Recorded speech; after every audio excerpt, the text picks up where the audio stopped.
Welcome back everyone to another Draconic Sports video. In today's video, we're going to be giving you 5 winners of the 2025 NFL Draft and 5 losers of the 2025 NFL Draft. And this could be teams, this could be individual players, this could be a grouping of positions, this could be franchises or their fans, this could be a lot of different things, but we're going to give you 5 winners, 5 losers, and me and Aqua are going to be alternating and whatever. And make sure to leave a like down below if you haven't already, as it helps out the channel a ton and we'd really appreciate it. And make sure to subscribe if you haven't already, because we're trying to get to 50 subscribers by the end of the spring before summer. So if you guys could help us get to that goal, we'd really appreciate it. And if you guys want to, make sure to join the Discord down below in the description, where you can talk sports with other sports fans 24/7. And yeah, without further ado, let's just get right into our first winner of the 2025 NFL Draft. Alright, so for our first winner of the NFL Draft, we have Drake Maye. Now, many ESPN analysts have pointed this one out, and it's pretty obvious. The Patriots straight up just got Drake Maye what he needs. They got him, of course, the offensive tackle in Will Campbell, and they got him a lot more of help in Henderson as a running back in the second round. They got Kyle Williams, wide receiver. They got another offensive lineman, and they ended up going defense after that, but they still went back and got another offensive lineman. And so, yeah, they went to work in this draft, helping out Drake Maye and using their top picks. Finally, for once, the Patriots used top picks to get offense. You know, in the Bill Belichick era, guys, this never happened. Trust me, okay? We never used, besides N'Keal Harry that one year, we never used top picks to get offensive guys. Rarely did we ever, all right? So the fact that we are finally getting, not top tier offensive talent like, Ashton Genty, but still at the end of the day, we're getting Drake Maye the help he needs, and he definitely won this draft because now he's got a bunch of guys on the offense that are rookies that he can work with to better the Patriots offense even further, because it has been developing over the past few years, but now hopefully it will take that next leap to not an amazing offense, but definitely above average offense. So hopefully we can see that happening, and hopefully Drake Maye is able to do what he wants to do with these new offensive guys in the system. All right, first loser, Bears and Bears fans. Everyone came in thinking that they're going to get Ashton Genty. Their first running back came in the 7th round of the draft. So that's a start. I'm not going to make fans happy. They got another tight end at the start of the draft, which Loveland is good, but they had Cole Kmet, and then they had a pretty solid receiving core already, and then they get Luther Burden with their second pick. It's interesting strategy. I'm not saying the talent isn't there, but interesting fit in terms of need. They finally got an offensive tackle though in the second round. I gotta applaud the Bears. I really thought they're gonna the entire draft without addressing the offensive line, but the rest of these picks towards the end were solid enough. They got a corner, running back. I got a solid DT, but those first few picks and the fact the running back came that late, and they basically just have DeAndre Swift as their only running back outside of the 7th round pick is a bit questionable, which is why we have the Bears as their first loser. All right, for our next winner of the NFL Draft, we have the Cleveland Browns as a team, because, man, this team did a really good job drafting in this NFL Draft. I mean, first of all, they traded away the second pick, which they were probably going to take Abdul Carter or Travis Hunter, to the Jags, who ended up drafting Hunter, but they did get a lot of draft picks out of that, including the Jags' first next year. On top of that, they did get a really good defensive lineman in Mason Graham, and then they went on to draft a bunch by trading up even more into the early second round, getting a linebacker out of UCLA. They got Judikins, who's a running back, also early in the second round. They also got a tight end. I think that's the beginning of the third round. So, they went and they got their guys that they wanted to. And, yeah, we're going to address the elephant in the room. They ended up getting Shedeur Sanders as their last pick, but that is after they already got every single guy they wanted to get, because they went out of their way to make sure they would get every single guy they wanted. I mean, they literally drafted Dylan Gabriel over Shedeur Sanders. Loser number 2, running backs as a whole. The position kind of fell outside of 2, really, with Genty going 6th overall, which, to be honest, though, you could argue Genty as a talent is even higher, but then again, the team's picking near the top. generally had better things to draft in terms of a running back that will eventually be aged by the time they're competing. And then we had like the Ohio State running backs go early in the second, which I would say probably are in the end of winners. But then from there, running backs just kept slipping. I would have said Isaiah Johnson from Iowa probably should have gone in the second, but ended up going quite late to the Steelers. It's just like running backs as a whole got devalued because there's just so many of them, so a lot of them went late. So running backs as a whole kind of were a loser this draft. The other teams drafting running backs were probably winners.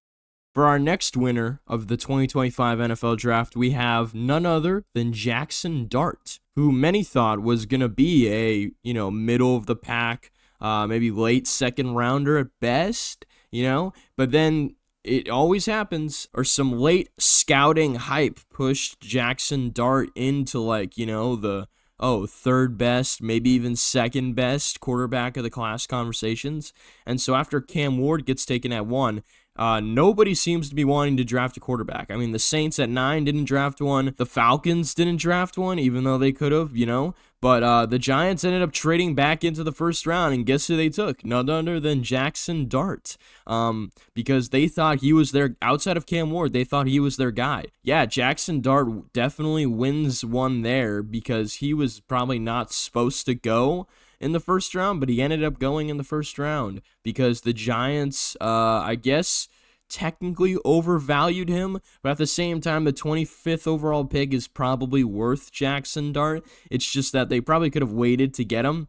So I don't know why they tried to, obviously just jump the gun and trade up to get him. But hey, at the end of the day, you're Jackson Dart. You get a pretty big contract for going in the first round. So hey, hats off to him for getting his bag and for getting to be a first round pick, which he probably was not going to be for the longest time, but he ended up being it because one team overvalued him. Loser number 3, the Jacksonville Jaguars, and specifically also the 2025 Jacksonville Jaguar. They got Travis Hunter. Obviously, can't ignore that. That's pretty obvious. But it did cost them next year's first, as well as their early second round pick, which is a lot to give up in this draft class specifically because a lot of the early second round picks were actually pretty solid players, which are basically the same as late first round picks. It felt like this draft class for a start, and then their draft class from there just didn't feel all that great, to be honest. Like they kind of could have gotten better value at certain positions they drafted. Like on the board, I believe was the Iowa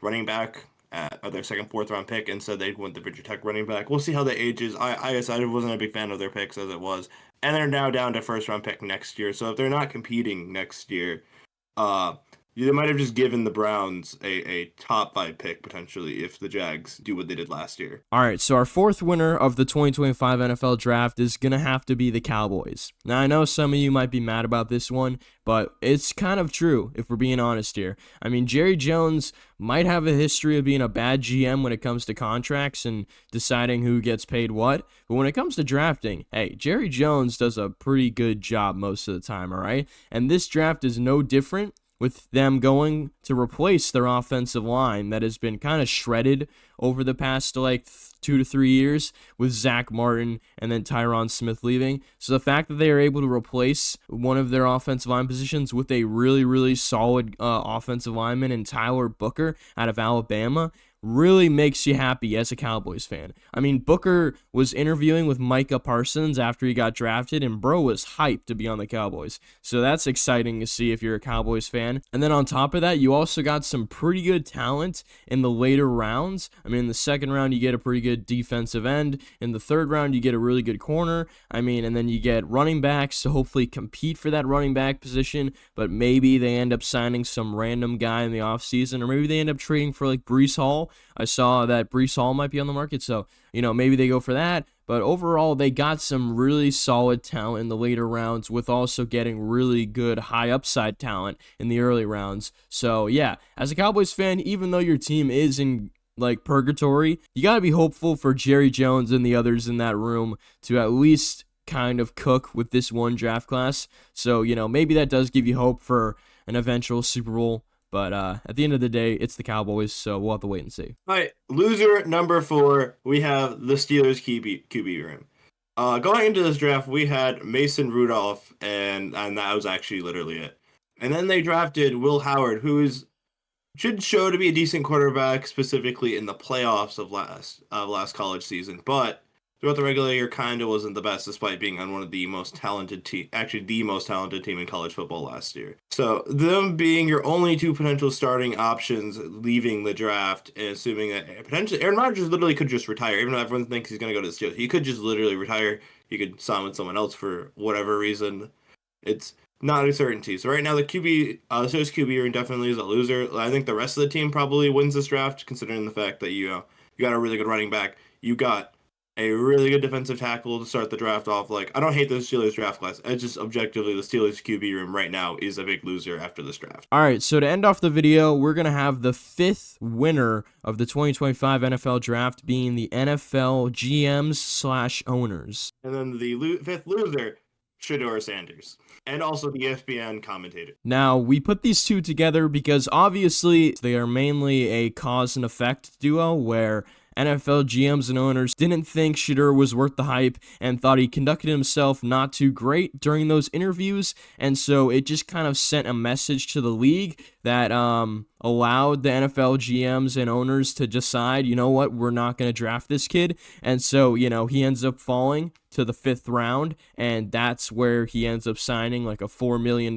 deal after getting drafted with the Browns, and it ends up being a disaster for him, you know, or a disaster start, I should say, to his career because he could 100% turn it around, but right now it's not looking too great for Shedeur, and that is mainly because of the NFL GMs and owners who sent out that message. But for the owners, it's a win, but for Shedeur, it's a loss. So at the end of the day, you know, you can decide whatever you want about the situation, but at the end of the day, there are clear winners and losers to this. Yeah, and also specifically the ESPN commentators. Oh my God, they did not shut up about Shedeur Sanders the entire draft, day one and day two, and then even after Shedeur was drafted, it didn't really necessarily stop. It was just nonstop for the entirety of the draft. And like I said, Shedeur, we'll see what happens. He has, obviously, we all know he has upside. So the Browns game with it is probably a good value. Even if it doesn't work out, at least you're taking a good attempt on a QB. But regardless, yeah, Shedeur was supposed to be a top 3 lock at some point in this draft. And also then, even then, was supposed to be a first or second round lock. And then falling all the way to 5th round is just wild. Even the other players who had issues, they never like slid this much because the NFL is willing to take a lot of chances on players, even if because they're talented, to be honest, even if they're not the best off the field. So easily, Shedeur has to be today's biggest loser by far of this draft. As always, make sure to leave a like and subscribe down below if you haven't already. I'm going to keep repeating that until you guys do. But we thank you so much for watching till the end if you are here listening, and we will see you guys in next week's video. Anyways, that's all. Peace out. Bye. Bye.